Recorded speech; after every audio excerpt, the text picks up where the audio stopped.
Assalamualaikum warahmatullahi wabarakatuh. Salam sejahtera bagi kita semua. Om Swastiastu, Namo Buddhaya, salam kebajikan, Toras. Hari ini saya akan membuat video tentang apakah penegakan hukum itu bertujuan untuk kepastian, keadilan, dan kemaslahatan. Oleh karenanya, mari kita mencoba menganalisis apakah betul penegakan hukum itu untuk kepentingan kepastian, keadilan, dan kemaslahatan. Untuk itu pisau analisisnya yang akan kita pakai adalah hari ini saya baru selesai sidang dengan perkara dakwaan mengangkut, menguasai, atau memiliki hasil hutan kayu tanpa dilengkapi dengan dokumen yang sah. Klien saya ini didakwa telah melanggar pasal 83 ayat 1 huruf B, junto pasal 12 ayat 1 huruf E tentang pencegahan dan pemberantasan perusakan hutan. Bapak Ibu sekalian, bahwa jaksa penuntut umum mendakwa klien kami telah mengangkut, menguasai, atau memiliki hasil hutan kayu tanpa izin yang sah. Tetapi yang menarik untuk kita bahas atau untuk kita bedah, Bapak Ibu sekalian, jaksa penuntut umum tidak mampu membuktikan status kawasan atau status penetapan kawasan dan titik koordinat tempat para terdakwa ini mengambil kayu. Sementara Bapak Ibu sekalian, di dalam pasal 1 ayat 13 Undang-Undang nomor 13 Undang-Undang nomor 18 tahun 2013 itu tentang pencegahan dan pemberantasan perusakan hutan itu dikatakan di pasal 1 ayat 2, kawasan hutan adalah wilayah tertentu yang ditetapkan oleh pemerintah untuk dipertahankan keberadaannya sebagai hutan tetap. Di ayat 13, hasil hutan kayu adalah hasil hutan berupa kayu bulat kecil, kayu olahan, atau kayu pacakan yang berasal dari kawasan hutan. Stressingnya adalah yang berasal dari kawasan hutan.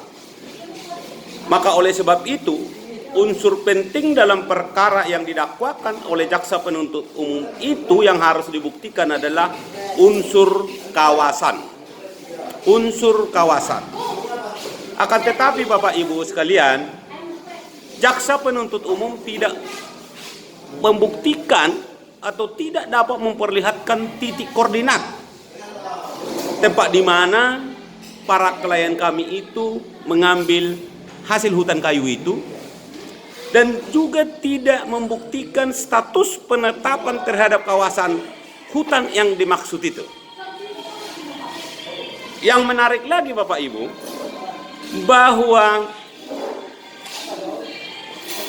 KLHK atau Kementerian Lingkungan Hidup atau DLHK, Dinas Lingkungan Hidup dan Kehutanan, tidak diperiksa dalam perkara ini selaku pihak yang diberi wewenang dan tanggung jawab untuk perlindungan dan pengawasan hutan itu sendiri. Di sini yang menarik Bapak Ibu untuk kita bedah. Kita bisa buat analogi sederhana. Seseorang dituduh mencuri. Oleh karena sebab seseorang itu tidak dapat membuktikan surat kepemilikannya atau bon faktur pembeliannya. Akan tetapi tidak ada pemilik atas barang itu. Apakah dia bisa dituntut karena pencurian, sementara unsur kepunyaan orang lain tidak dapat dibuktikan di dalam pembuktian perkara ini. Contoh, ini handphone saya beli udah 3 tahun yang lalu. Sudah barang tentu handphone ini barangkali suratnya dan kotaknya pun sudah hilang. Lalu tiba-tiba saya ditangkap polisi, didakwa karena mencuri. Tetapi pemiliknya tidak diperiksa sebagai korban. Apakah perkara itu bisa naik atau tidak? Nah, perkara yang saya maksudkan ini, kemiripannya dengan analogi yang saya sampaikan ini, di mana unsur kepunyaan atau unsur kawasannya dalam perkara yang kami tangani itu tidak dibuktikan oleh jaksa penuntut umum. Misalnya SK penetapan terhadap kawasan, ya, atau titik koordinat di mana para terdakwa mengambil hasil hutan sendiri, tidak dibuktikan, Bapak Ibu.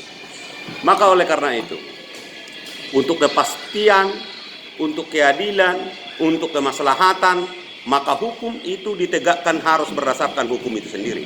Harus berdasarkan undang-undang, harus berdasarkan bukti, harus berdasarkan fakta.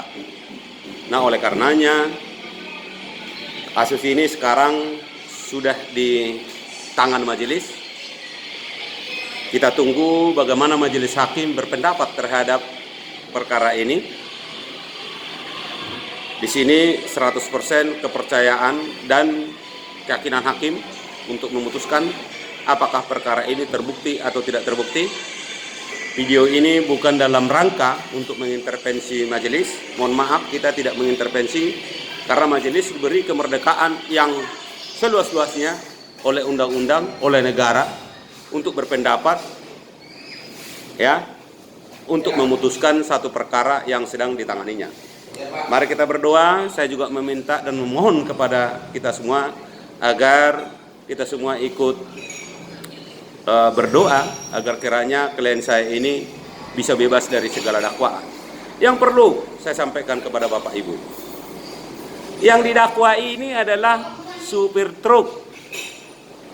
Dia hanya menerima upah.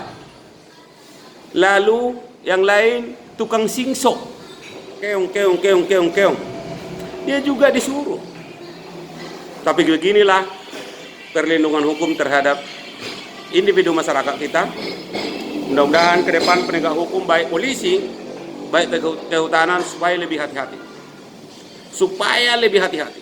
Jangan sembarangan merampas kemerdekaan orang tanpa hukum itu sendiri. Jangan sekali-sekali merampas kemerdekaan warga negara Indonesia tanpa dasar hukum yang kuat. Akhirnya saya sudahi video saya ini dengan mengucapkan wabillahi taufiq wal hidayah. Wassalamualaikum warahmatullahi wabarakatuh. Selamat, sebentar lagi kita akan berbuka puasa. Terima kasih.